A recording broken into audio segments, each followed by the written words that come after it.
हाँ, आंकड़ा शास्त्र छे। शुं छे बाळको? आनु रिविजन केनु चाले छे? आंकड़ा शास्त्र।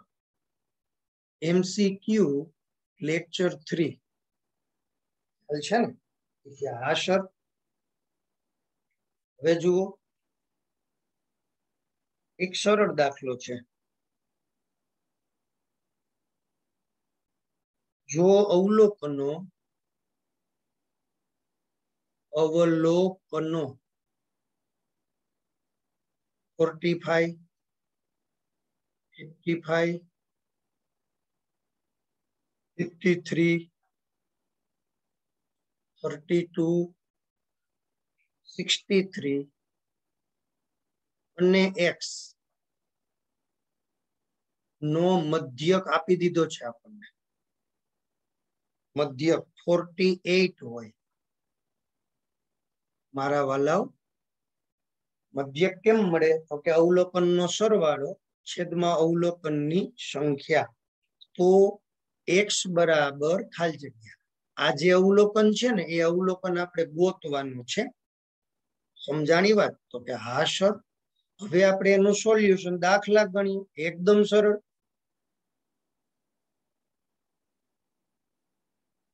સીધું જ લખી નાખીએ। મધ્યક એટલે શું? મધ્યક એટલે અવલોકનોનો સરવાળો છેદમાં અવલોકનોની સંખ્યા।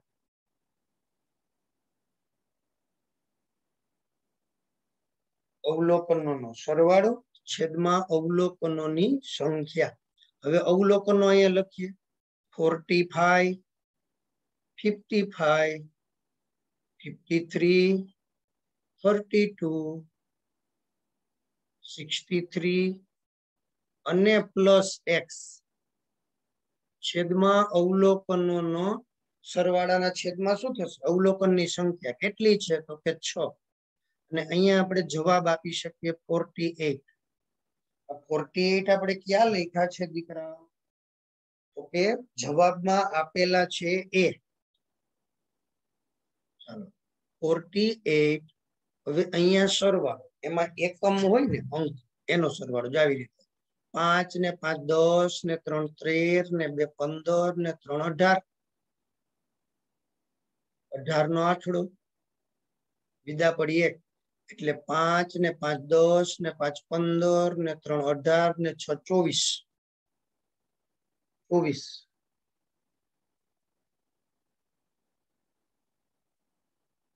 upon 6। હવે બાળકો આ 6 છે ને એ અહીંયા છેદમાં હોય ને એ અહીંયા ગુણાકારમાં આવે હો। હા એટલે થશે 48 into 6 બરાબર 248 plus x મળ્યું? તો કે હા। હાલો ગુણી નાખો। 48 into 6 6 અને 8 નો ગુણાકાર 48 24 ને 4 28। જો આનો ગુણાકાર ન આવડે તો રફ પેજમાં ગુણાકાર કરવા જવાનું। 248 plus x is equal to 288 minus 248। ચાલો બાદબાકી કેટલી થશે? 40 થશે ને? સ્ક્રીનશોટ લઈ લો।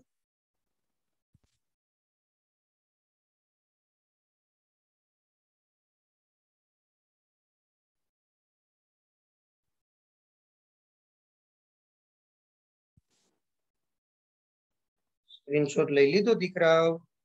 હવે આવો બીજું એક્ઝામ્પલ બહુ સરળ છે દીકરાઓ। n અવલોકનો પ્રથમ n પ્રાકૃતિક સંખ્યા પ્રથમ n પ્રાકૃતિક સંખ્યા નો મધ્યક 9n upon 17 આવું રકમમાં આપેલ છે હોય તો n શોધો. બોલો, આવો દાખલો છે, સરળ દાખલો છે. ક્લિયર? જુઓ, અવલોકનોનો મધ્યક આપી દીધો છે, મધ્યક 9n/17 છે. મધ્યક આપેલો હોય બાળકો, તો મધ્યક કેમ મળ્યો હોય? ચાલો ચાલો સીધો દાખલો ગણીએ છીએ કે ભાઈ મધ્યક કેમ મળે? અવલોકનોનો સરવાળો છેદમાં અવલોકનોની સંખ્યા. પણ અહીંયા n અવલોકનો છે. કેટલા? એટલે આપણને ખબર નથી. n એટલે ગમે એટલા હોય, એવું ન હોય n એટલે અનંત જ હોય. n એટલે આપણને કહ્યું નથી, પણ n એટલે 10 હોઈ શકે, 20 હોઈ શકે, અનંત 100 હોઈ શકે, ગમે એટલા હોઈ શકે. ક્લિયર? ચાલો, તો મધ્યકનો જવાબ છે 9n/17. અહીંયા શું થાય ખબર? 1 + 2 + 3 + up to n upon n. આ તો જીવલો બેઠો બેઠો કે સર n અને n ઉડી જાય. મેં કીધું જીવલા, આ n અને n ઉડાડીને આવી રીતે તો તું ધોરણ 10 માંથી ઉડી જા. મને કે ના સર, માસ પ્રમોશન આવ્યું છે. અરે મેં કીધું દીકરા, એ તો ચાલુ વર્ષે તું 9મા ધોરણમાં હતો ને, એટલે માસ પ્રમોશન મળ્યું અને 10મા ધોરણમાં આવી ગયો. હવે એવી અપેક્ષા ન રાખતા કે હવે 10મા ધોરણમાં માસ પ્રમોશન મળશે. ચાલો અહીંયા આવી જાઓ. 9n/17. અહીંયા 1 + 2 + 3 એમ કરતા કરતા n સુધી સરવાળો. આ ચેપ્ટર 5 સમાંતર શ્રેણીમાં આપણે આનો સૂત્ર શીખીને આવ્યા છીએ. n સુધીની સંખ્યાનો સરવાળો કેમ મળે? n+1 છેદમાં 2. n+1/2 આ રીતે મળે. કેવી રીતે? n+1/2. ચાલો, એટલે n+1/2. હવે આનો આપણે શું લઈ લેશું દીકરાઓ? ઓકે, સાદું રૂપ જ. આ n અને n છે ને એ ઉડી જશે. જો આ n તો હજી છેદમાં હતા. જો અને આના જે છેદ આમ બન્યું તો n+1/2 છેદમાં આવી રીતે. પછી આ 2 ક્યાં આવે? આમ છેદમાં નીચે આવી જાય. એવું છે. સાદું રૂપમાં ધ્યાન દેજો. હવે n અને n ઉડો. હવે ઉડો. તો 9n/17 = n+1/2. જો આ n અને આ n ઉડી જાય. રેડી? ચાલો, હવે સાદું રૂપ આપવું હોય તો ક્રોસ ગુણાકાર. શું કરવાનું? ક્રોસ ગુણાકાર. કેમ મળે? આ 2 છે એ અહીંયા ગુણે તો 9 × 2 = 18. સરસ. 18n બરાબર 17n + 17. હવે n જોતા હોય તો n વાળું પદ એક તરફ, 18n - 17n = 17. 18n માંથી 17n જાય એટલે n વધે માત્ર, એટલે n = 17. આ એનો જવાબ છે દીકરાઓ. હા, ચાલો ચાલો સ્ક્રીનશોટ લઈ લ્યો ફટાફટ મારા દીકરાઓ. પછી આપણે નવો દાખલો ગણીએ.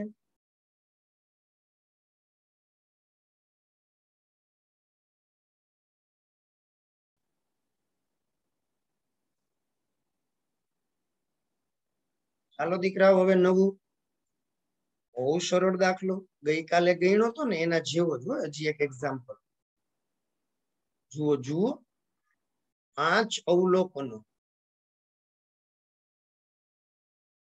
5 અવલોકનોનો મધ્યક 27 છે.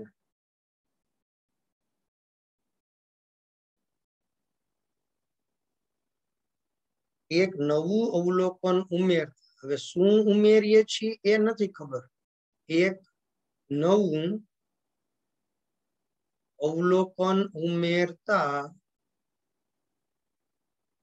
6 અવલોકનો, તો બરાબર છે ને. 5 હતા તો હવે 6 થઈ ગયા. 6 અવલોકનોનો મધ્યક 29 થાય છે.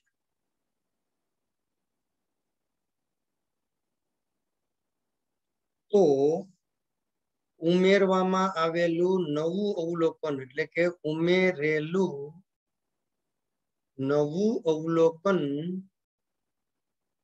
થાય છે. મારા વાલવ, ગઈકાલે આવો દાખલો હતો, એમાં બાદ કરવાની વાત હતી. અહીંયા ઉમેરવાની ચર્ચા છે. ગઈકાલે જે હતી વસ્તુ એ કઈ હતી? બાદ કરવા વાળી વાત હતી. અહીંયા ઉમેરવાની વાત છે. ખાસ જુઓ, 5 અવલોકનો છે દીકરાઓ.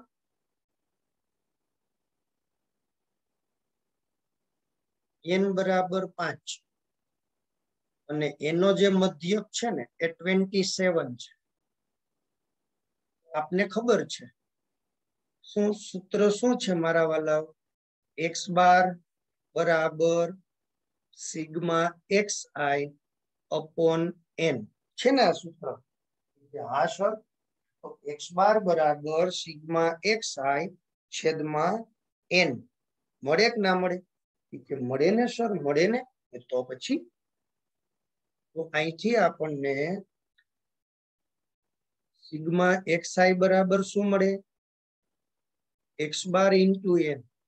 x બાર કેટલા છે? તો કે 27. n કેટલા છે? તો કે 5.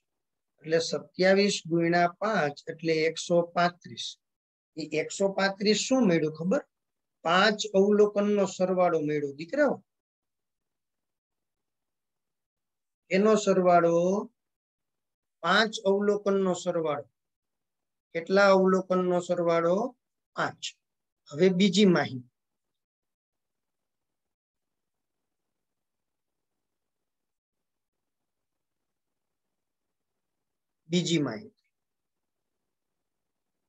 એક અવલોકન ઉમેર્યું એટલે 6 થઈ ગયા અને એનો મધ્યક બદલી જાય. જે ઉમેરીએ છીએ એનો મધ્યક બદલી ગયો. ઉમેરવાથી સરવાળો બદલી જાય. સરવાળો બદલી જાય એટલે મધ્યક બદલે. અહીંથી આપણે મળે સિગ્મા xi. x બાર ઇન્ટુ n. x બાર હવે 29 થયા અને n બરાબર 6. તો 29 ઇન્ટુ 6 174. જુઓ કેટલા થશે? જો ભાઈ મારો ગુણાકાર નબળો છે કે સર તમારા વિદ્યાર્થી અમારો ગુણાકાર એવો જ હોય. મેં કીધું ભલા માણસ, એવું ન વિચારાય. 29 ઇન્ટુ 6 શું થશે? 174.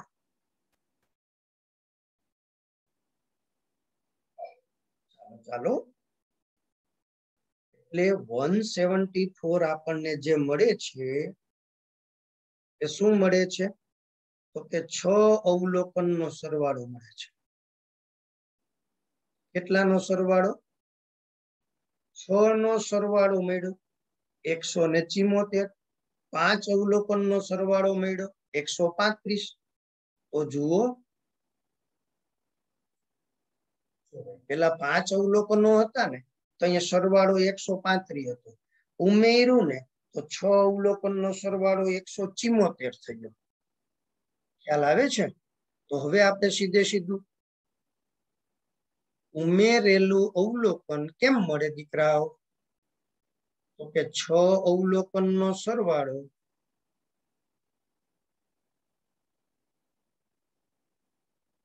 -5 અવલોકનનો સરવાળો. બોલો લ્યો. 6 અવલોકનનો સરવાળો -5 અવલોકનનો સરવાળો. 6 અવલોકનનો સરવાળો 174. 5 અવલોકનનો સરવાળો 135. હવે બાદબાકી 39. આ ઉમેરેલું અવલોકન મળ્યું. જુઓ ઉમેરેલું અવલોકન શું થશે? 39. જોયું કેવી રીતે? આ 5 અવલોકનો હતા આવી રીતે 1 2 3 4 ને 5 એને ભાંગ્યા 5 આમ આવી રીતે જવાબ મળ્યો તો એ જવાબ હતો 135 ભાંગ્યા 5 એટલે 47. હવે એમાં છઠ્ઠું અવલોકન નવું એક ઉમેરા. હવે કેટલા ઉમેરા હતા એ આપણને ખબર નહોતી. ઉમેર્યું એટલે ઉપર હવે ત્યાં થયા 174 ભાંગ્યા 6 એટલે 29. એટલે અહીંયા 174 થયા. તો પેલા 135 હતા આટલાનો સરવાળો અને હવે એક ઉમેરી દીધું તો 174 પહોંચ્યા. એનો મીનિંગ શું થયો? તો કે 39 ઉમેરા હશે. ચાલો સ્ક્રીનશોટ લેવાનો છે. હવે ડિઝાઇન પેલા દૂર કરી દો. ફરી પાછા ડિઝાઇન હશે ને તમે સ્ક્રીનશોટ લેશો. મારા ડાયા દીકરાઓ મગજમાં આવ્યું કે હા સર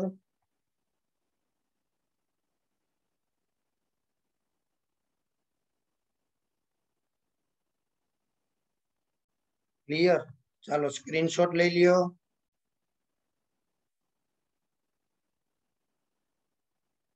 એકદમ સરળ છે.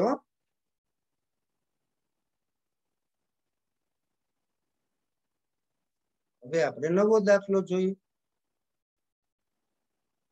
આ ઉમેરવાની વાત હતી. તમને મેં લેસનમાં 2 દાખલા આપેલા છે. ખબર છે ને તમને? લેસનમાં તમે દાખલા આપ્યા છે. મેં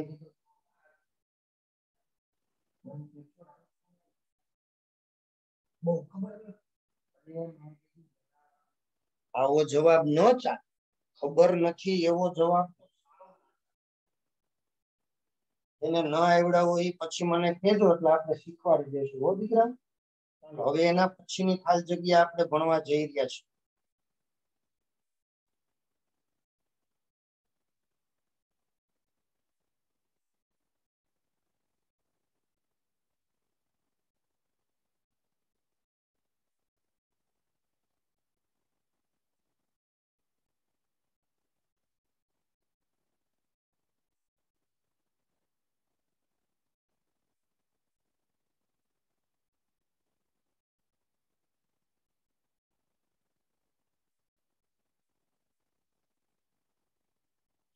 ધ્યાન દીધું? તો કે હા સર.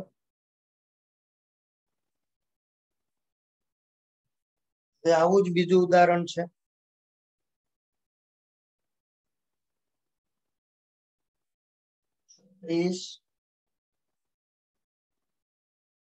x 20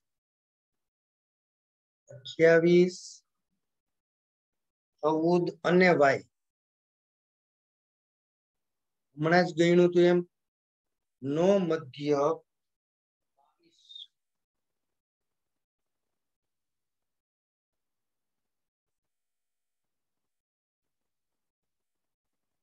તો x પ્લસ વાય બરાબર ખાલી જગ્યા.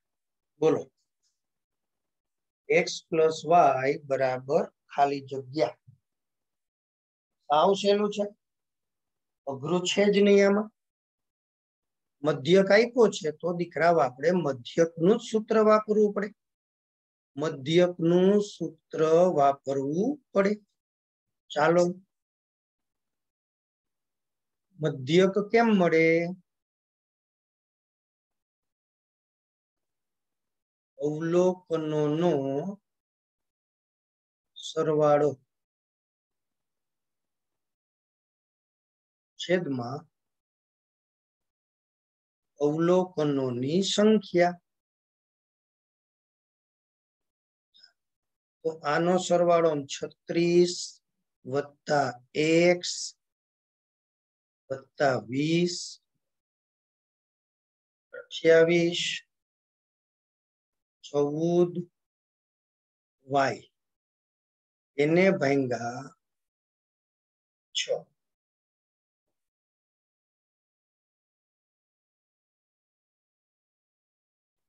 તો હવે આપણે અહીંયા શું કરશું દીકરાઓ? પેલા આ જે સંખ્યા હોય ને એનો સરવાળો કરાય. 36, 20, 28 ને 14 એનો સરવાળો કરાય. ચાલો તો એકમ માંથી સરવાળો કરીએ. 6 ને 8 14 ને 4 18. 18 નો આઠડો. 1 4 ને 2 6 ને 2 8 ને 1 9. 98 પ્લસ એક્સ પ્લસ વાય. આટલું સરળ હોય દીકરા. 6 એટલે અહીંયા કેટલા છે તો કે 22. હવે અહીંયા છેદમાં 6 હોય ક્યાં ગુણે? 22 સાથે. એટલે 22 ગુણ્યા 6.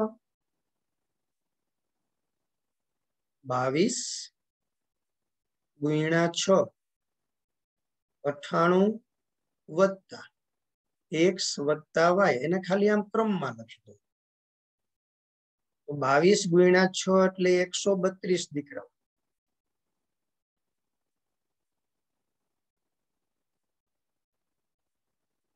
x વત્તા y બરાબર 98 આ બાજુ. 132 માંથી 98 બાદ કરવાના એટલે 34 જવાબ. x વત્તા y બરાબર 34. બોલો, આટલું સરળ હોય દીકરાઓ. આટલું સરળ છે, અઘરું છે જ નહીં. હાલો હવે નવી ઘોડી નવો દાવ મારા વાલાઓ. ચાલો આનો સ્ક્રીનશોટ લઈ લો તમે.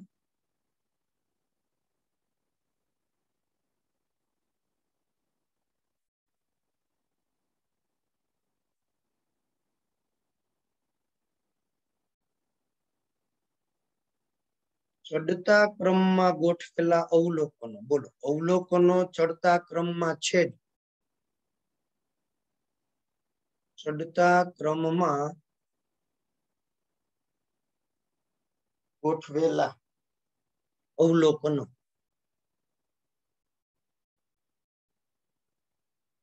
$27, $28, $29, x plus 5, x plus 8, 33, 34 અને 37 નો મધ્યસ્થ આપેલ છે દીકરા. 30.5 30.5 હોય તો x બરાબર ખાલી જગ્યા. જો સરળ છે, અઘરું નથી દીકરા. પરીક્ષામાં આવું પૂછાય તો સરળ. મારા વાલાઓ જુઓ સોલ્યુશન. હવે n છે, n મગજમાં આવે છે તો કે હા સર, ચડતો ક્રમ આપેલો જ છે. ચડતો ક્રમ સીધું જ લખી નાખે.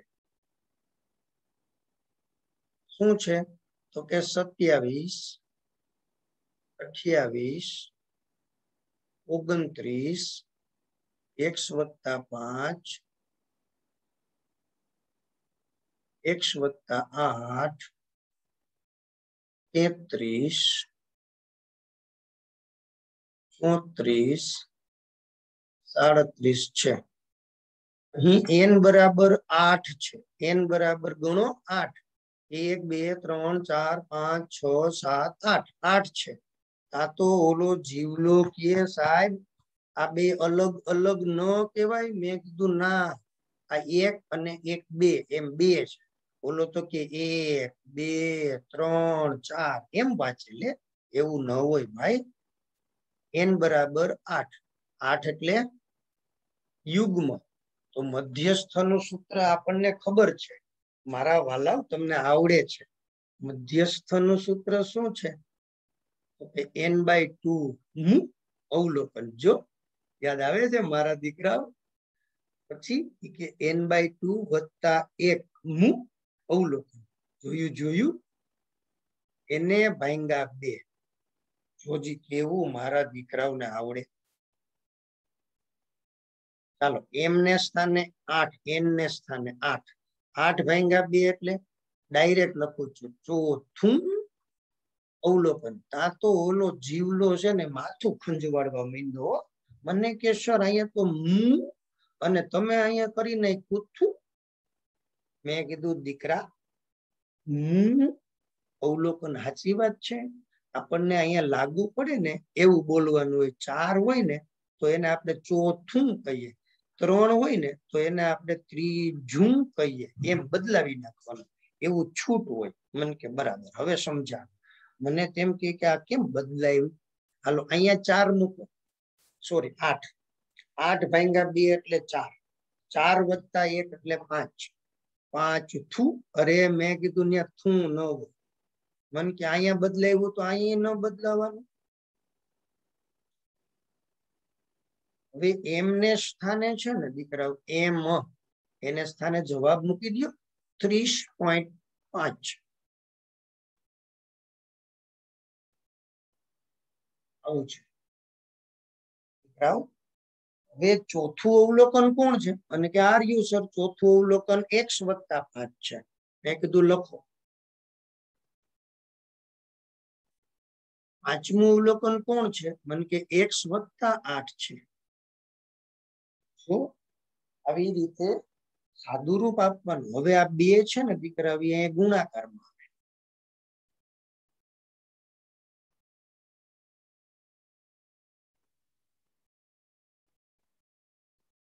20.5 એને ગુણ્યા 2. હવે આ કાઉન્સ એમનેમ છૂટે છે, ગુણાકાર નથી, સરવાળો છે, એટલે થશે 2x + 8. આવું થાય. શું થાય? 2x + 8 61.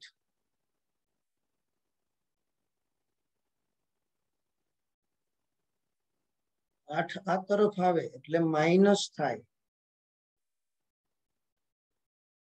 61 માંથી 8 જશે.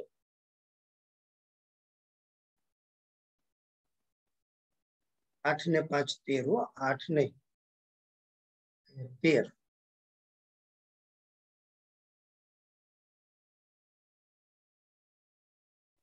13 બાદ થાય તો કેટલા થશે? તો કે 48. 2x = 48. x = 24. આ જવાબ.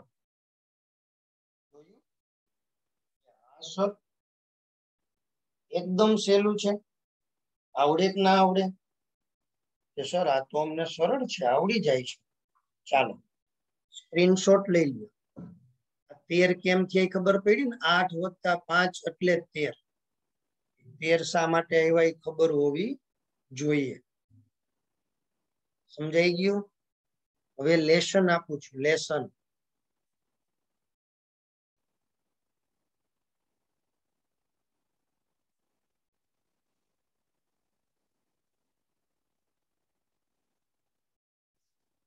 ક્લિયર? હા સર. હવે પ્રચલિત સંકેત મુજબ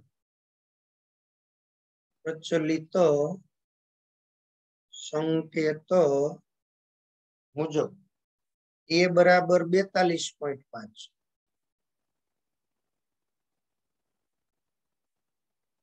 સિગ્મા FIDI 23.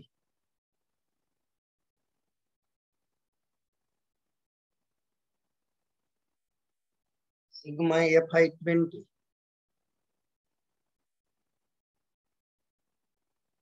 હોય તો x બાર મેળવો. x બાર મેળવો. બધું હોમવર્ક તમારે કરવાનું છે હો દીકરાઓ. સમજાય છે ને બાબત? કે હા. હવે બીજું પ્રચલિત સંકેત મુજબ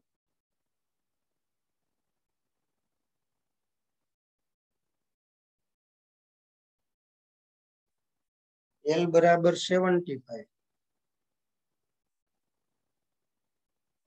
N बराबर 42, CF 15, small f 12 અને H is equal to 5 હોય તો મધ્યસ્થ શોધો.